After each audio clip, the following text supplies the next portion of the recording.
আসসালামু আলাইকুম সবাইকে ঈদ মুবারক। ঈদ মানেই হচ্ছে খুশি, ঈদ মানেই হচ্ছে আনন্দ, তাই সবার খুব ভালোভাবে ঈদ আর তাই আমি আজকে সারাদিন ঈদে কি করলাম সবটাই তোমাদের সঙ্গে শেয়ার করব। তো আমি সকাল সকাল ঘুম থেকে উঠেছি, সকাল বলতে এখন বাজে 5টা। আমার এখনও ঘুম কাটেনি এবং শরীরে করে এনার্জি আসেনি। আর 5টা বাজছে মানে 5টা মানে আমার কাছে এখন ভোর। আর ঘুম কাটছিল না, শরীরে এনার্জিও পাচ্ছিলাম না, তো ভাবলাম একটু চা খেয়ে নিই। আমি সকাল সকাল কিছু খেতে পারি না, তাই শুধু চা আর বিস্কুট নিয়েছি। চা খাওয়া শেষ হওয়ার পর আমি গেলাম স্নানে, আর স্নান সেরেই আমি নামাজ পড়ে নিলাম।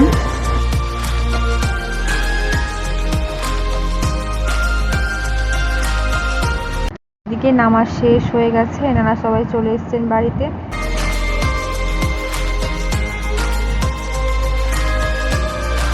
আর আমিও এদিকে রেডি হয়ে পড়েছি। আর ঈদে হচ্ছে এই একটা স্পেশাল মোমেন্ট যে হাজব্যান্ড আসবে আর হাজব্যান্ডের কাছ থেকে ঈদ সালামি টাকা নেব। হাজব্যান্ডকে আমি সালাম দেওয়ার পর সে আমাকে বলছিল আমার কাছে টাকা নেই, ক্যাশ নেই। তো আমি বললাম ঠিক আছে, এখন তো ফোনপের যুগ, ফোনে দাও। তো আমাকে ফোনপে দিয়েছিল টাকা। তো টাকা পেয়ে তো আমার খুবই মজা, দেখতে পাচ্ছ আমার হাসি। আর আজকে ঈদে কী রান্না করেছিলাম, আজকে রান্না করেছিলাম সামাই। সামাইটা আমাদের ঈদে রান্না হবেই। আর এদিকে ছিল নরেন গুড়ের পায়েস। তোমরা যদি এর ভিডিও পুরোটা দেখতে চাও কীভাবে বানিয়েছি, তাহলে আমার চ্যানেলে গিয়ে দেখতে পারো। আর এদিকে আমি করেছিলাম মালপোয়া, এইটারও ভিডিও আমি চ্যানেলে পোস্ট করে রেখেছি, তোমরা চাইলে দেখতে পারো। আর এদিকে আমি এদেরকে নাস্তা দিয়ে দিয়েছি। এখানে আছে ননদের হাজব্যান্ড, এটা হচ্ছে আমার হাজব্যান্ড। এদিকে আমি রান্নাঘরে চলে এসেছি। আজকে লাঞ্চ হবে মাটন বিরিয়ানি, তাই আমি আলুটাকে ভালোভাবে ফ্রাই করে নিচ্ছি। আর আলুটা ফ্রাই করা হয়েও গেছে। আর এইদিকে চাল সেদ্ধ করে রাখা আছে, আমি পাত্রে ঢেলে নিয়েছি যাতে চালটা একটু ঝরঝরে হয়। আর এদিকে রেডি আমার বিরিয়ানি।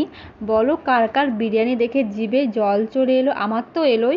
আর কারা কারা বিরিয়ানি লাভার অবশ্যই আমাকে কমেন্ট করে জানাবে।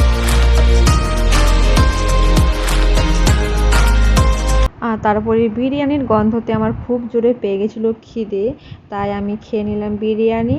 আর বিরিয়ানিটা সেই টেস্ট হয়েছিল খেতে। তারপর খাওয়া দাওয়া করে একটু জিরিয়ে নিয়ে আমি আবার রেডি হয়ে পড়েছি, যাব এবার একটু ঘুরতে। তো এই হচ্ছে আমার আউটফিট। তোমরা অবশ্যই আমাকে কমেন্ট করে জানাও আমায় কেমন লাগছে। এটা একটা গাউন আমি যেটা ঈদে নিয়েছিলাম। তো চলো বেরোনো যাক। তো এই হচ্ছে আমাদের পাড়া পাল্লাদা, খুব সুন্দরভাবে সাজিয়েছিল, পুরো রাস্তাটা একদম ডেকোরেশন ছিল। আর এটা হচ্ছে ঈদগাহ, এখানে নামাজ হয়েছে আজকে। আর এখানে একটা ছোটোখাটো মেলাও বসেছে।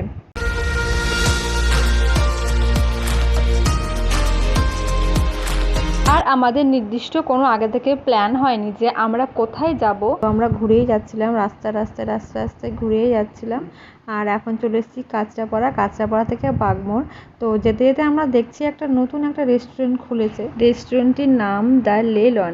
তো অসাধারণ ডেকোরেশন ছিল, দেখেই বললাম চলো সেখানে যাওয়া যাক।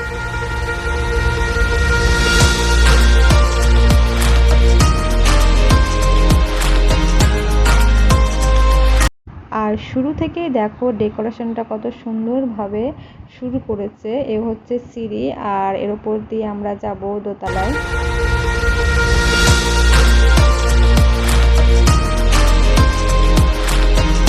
আর আমাদেরকে খুব ভালোভাবে ওয়েলকাম জানালো। শুরু থেকেই ভিডিওটা দেখো, এত সুন্দরভাবে ডেকোরেট করেছে, প্রত্যেকটা কোণা এত যত্ন সহকারে সুন্দর করে ডেকোরেশন করেছে, খুবই ভালো লেগেছে।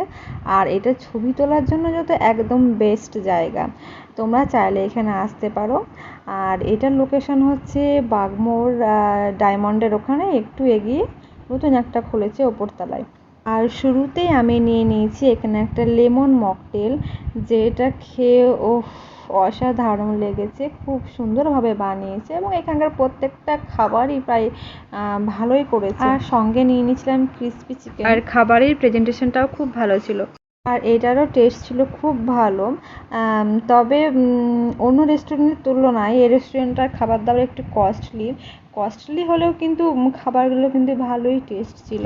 তারপর খাবার দাবার সেরে একটু বসে আমরা তারপরে কয়েকটা ছবি তুলে তারপরে আবার বেরিয়ে পড়লাম বাড়ির উদ্দেশ্যে। তো আজকের মতো এতটাই, দেখা হচ্ছে নেক্সট ভিডিওতে। আর তোমাদের কেমন লেগেছে ঈদের পুরো ব্লগটা আমাকে প্লিজ জানাবে এবং আমার চ্যানেলটাকে সাবস্ক্রাইব